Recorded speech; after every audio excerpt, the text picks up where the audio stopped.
Olá, queridos, a graça e a paz do Senhor Jesus.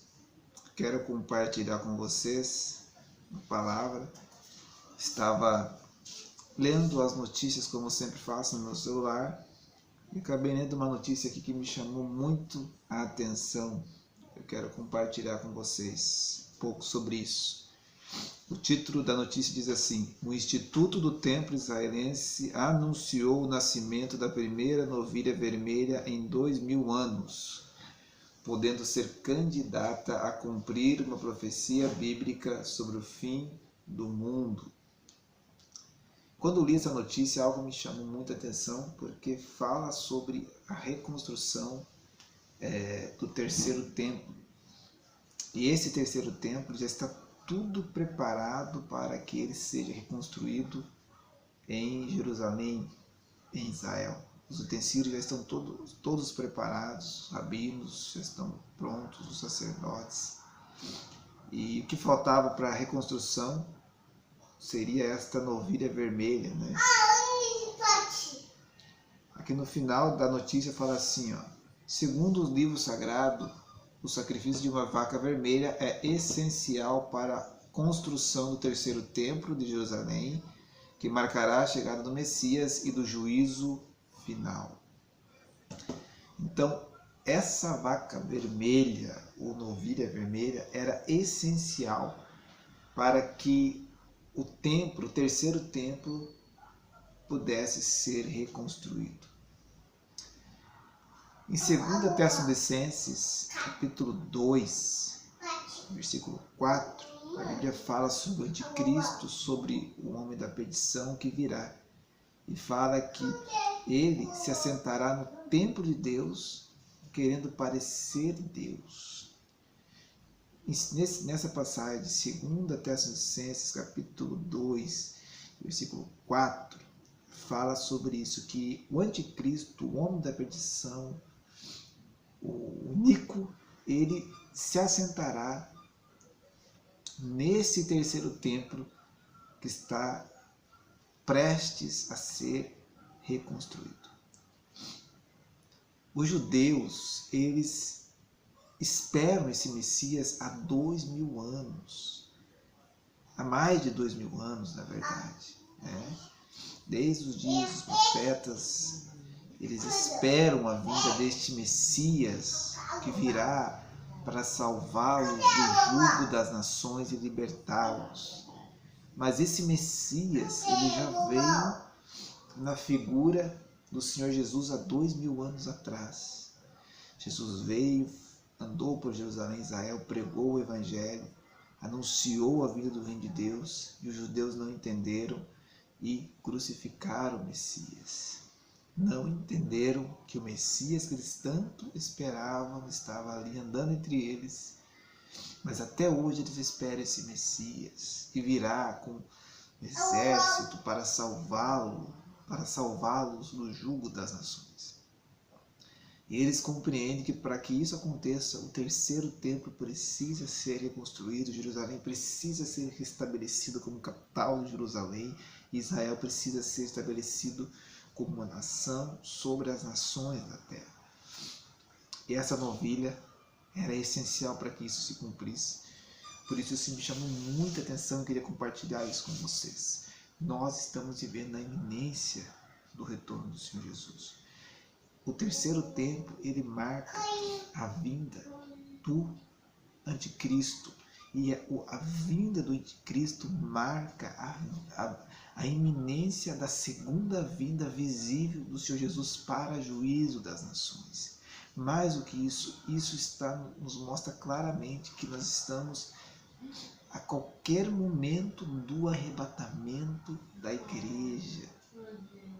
Jesus está às portas para voltar. Queria tocar a trombeta nesse sentido. Todos os sinais da natureza, do homem, na sociedade, indicam que Jesus está às portas. Agora, a reconstrução do terceiro templo é um sinal visível e claro e inegável que nós estamos vivendo na iminência da segunda vinda do Senhor Jesus. No Evangelho de João, capítulo 5, no versículo 43, a palavra de Deus diz assim, olha, eu vim em meu nome, em nome de meu Pai, Jesus falando, né?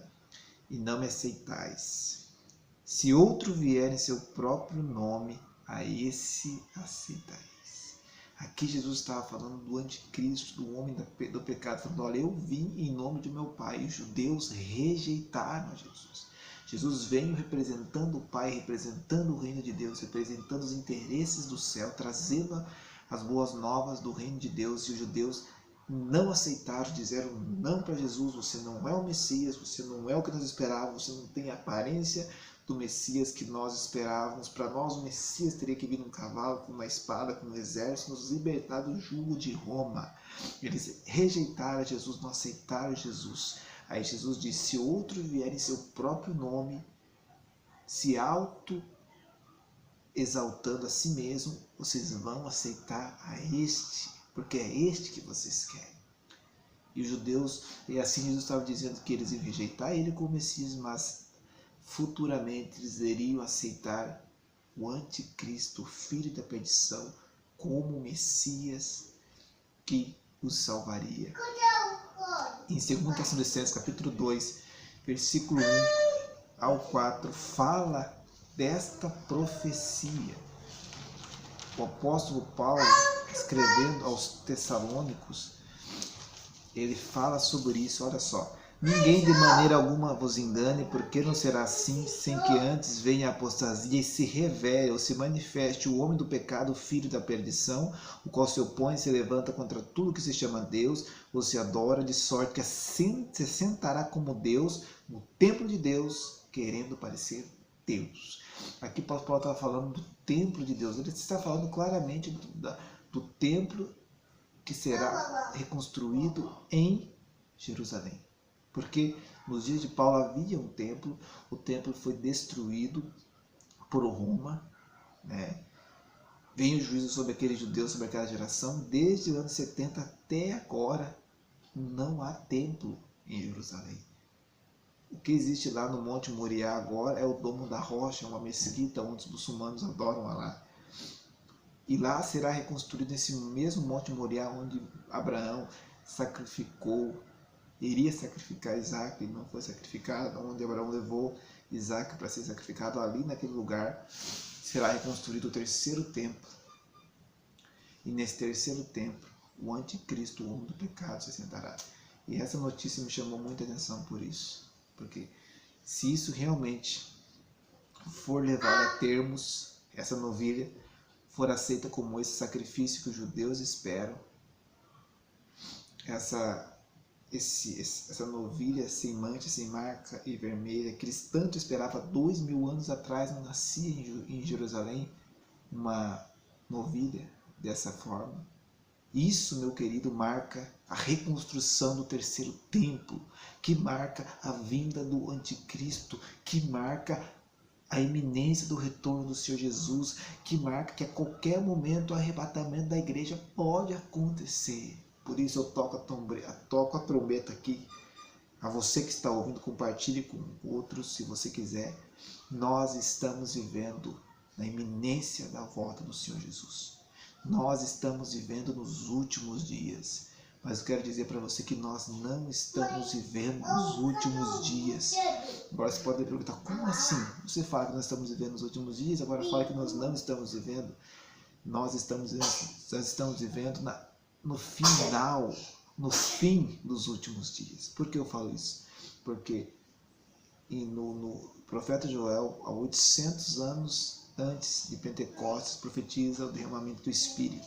800 anos depois, em Atos 2,16, o apóstolo Pedro se levanta e fala, isto é o que foi dito pelo profeta Joel, nos últimos dias acontecerá, diz Deus, o Espírito cai, 800 anos depois. Então, há 2000 anos, o Espírito Santo vem sendo derramado.